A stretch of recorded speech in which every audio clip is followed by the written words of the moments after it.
সুপ্রিয় বন্ধুরা, power of Bangladesh YouTube চ্যানেলে আপনাদের সকলকে স্বাগতম। আজকে দুটো চার্জ কন্ট্রোলার প্যাকেজিং করতেছি। তো আমাকে আহ, একজন দুইটা মাল অর্ডার করছে। তো আর সে বলতেছে যে ভাই আসলে প্যাকেটটা কিভাবে করেন আমাকে একটু দেখায়েন, মানে ভালোভাবে দিয়েন যাতে কুরিয়ারে আসার সময় আবার ভেঙে চুরে না যায়। তো ভাবলাম যে শুধুমাত্র তাকে না, আমি ভিডিওটা সবাইকেই শেয়ার করব, এই জন্য আর কি প্যাকেজিংটা সুন্দরভাবে করতেছি এবং আপনাদেরকে দেখাচ্ছি।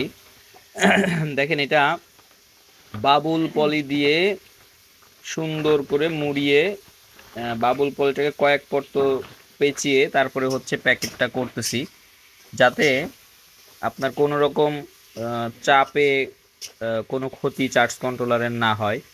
আর যখন আমরা প্রোডাক্টটা আনি, প্রোডাক্টটা যখন আমার কাছে আসে, তখনও কিন্তু ওই প্যাকেটের যে ইয়াটা থাকে ওটা আঠাটা খুলে আমি কিন্তু ভেতরে চেক করি যে চার্জ কন্ট্রোলারটা কি ভাঙাচোরা আছে কিনা, বা কাস্টমারকে দেওয়ার আগেও প্রোডাক্টটা চেক করি। যেহেতু আমরা মাল নিয়ে আসি, অনেক মাল লটে আসে একসাথে, তখন দেখা গেছে যে আপনার চাপ চুপ লেগে দু এক পিস মালের সমস্যা এরকম হয়ে যায়। তার জন্য আমরা প্যাকেটের স্টিকারটা খুলে চেক করি, চেক করে তারপরে হচ্ছে কাস্টমারের কাছে পাঠাই। তো এক ভাই আমাকে জিজ্ঞাসা করছে মাল পাঠানোর পরে যে ভাই প্যাকেটের স্টিকারটা খোলা ছিল।